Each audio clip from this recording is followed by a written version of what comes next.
Now we are discussing about chemical business options. In that today we are discussing about hand sanitizer making. How to make your own hand sanitizer.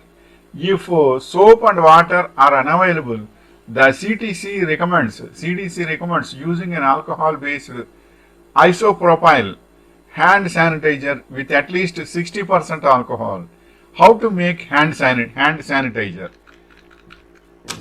That is 2/3 cup of rubbing alcohol, 1/3 cup of aloe vera, 5 to 10 drops of essential oil for fragrance. These are enough. And aloe vera 1/3 cup for making gel. And 2/3 cup of rubbing alcohol is the actual sanitizer. That is, these three are enough for hand sanitizer. Next, what are the basic ingredients of hand sanitizer? Typical active ingredients I am saying: ethanol, that is ethyl alcohol, and isopropyl alcohol, that is isopropanol or 2-propanol, or benzalkonium chloride. And the next is how can I make natural sanitizer without alcohol? Insert a funnel in an empty bottle.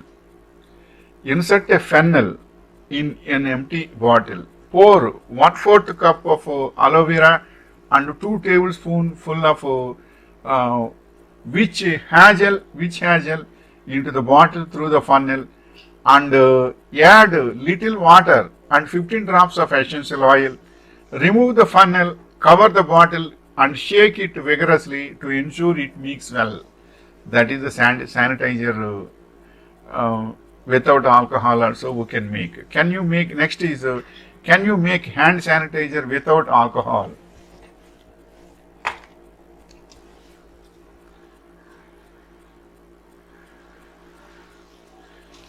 Can you make hand sanitizer without alcohol?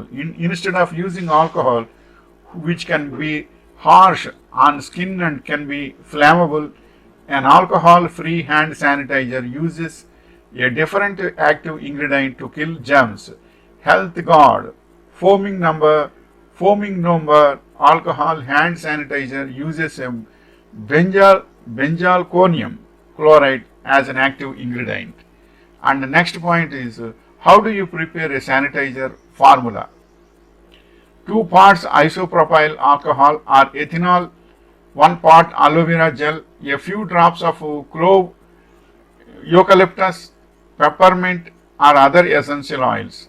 And the next point is what is the formulation of manually prepared hand sanitizer? To produce final concentrations of isopropyl alcohol 75% VB and glycerol 1.45% VB, hydrogen peroxide 0.125% VB. Only pharmacopoeial quality reagents should be used. Example, the International Pharmacopoeia and not technical grade products. And the next point is how do you make hand sanitizer smell good? Adding 1% cucumber scented solution neutralized most of the malodor of the liquid sanitizer. And the next point is which chemical is best for sanitizer? Hydrochlorides, the most widely used of chlorine disinfectants, are available as liquid sodium or hypochlorite, or solid, that is example calcium hypochlorite, that is solid.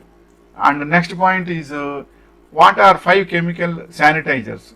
Currently here are 5 main EPA registered chemicals that hospitals use for disinfectants: quaternary ammonium hydrochloride, accelerated hydrogen peroxide, phenolics, and paracetic acid. And the next point is what is the gel in hand sanitizer? For the hand gel to be effective against viruses such as SARS-CoV-2, the final product should contain 80% of ethanol or 75% of isopropyl alcohol and then ethanol. Ethanol is less concentrated than isopropyl alcohol, so you will need to use slightly more. And next point is, what is the best essential oil to use in hand sanitizer? Essential oil. The tree oil has been tested in clinical studies to kill most types of bacteria at a concentration of 1.1% or less. I recommend that your homemade hand purifier makes use of it. Tea tree is the best essential oil for your hand sanitizer recipe. This is the information regarding hand sanitizer making. So, in so many methodologies are there in this, so you can do as you like according to the given information. And not only that, if you want to do practically, means it is better to get good working experience under one small unit of hand sanitizer making unit. If you get to 2 months of experience, that is enough to you to start independently. Another thing is, you should prepare a MS Word document about project report of that hand sanitizer making unit. That is, where is the location you want to take, and what are the raw materials required, transportation facilities are there or not to do that location, and what are the supplier, how many suppliers are required, and how many supplying units are required are there. All these things you should have a project report. Once a project report is ready, then you can start step by step. Once starting, you need not do any type of thinking and research. So that you should follow the project report. According to the project, you can do one by one without any thinking and research. You can start it. So before that, you should have a clear, completely designed and observed project report is must in MS Word document. Then only you can start it. Then you will be successful, and it is successful to all also. Wishing you all the best.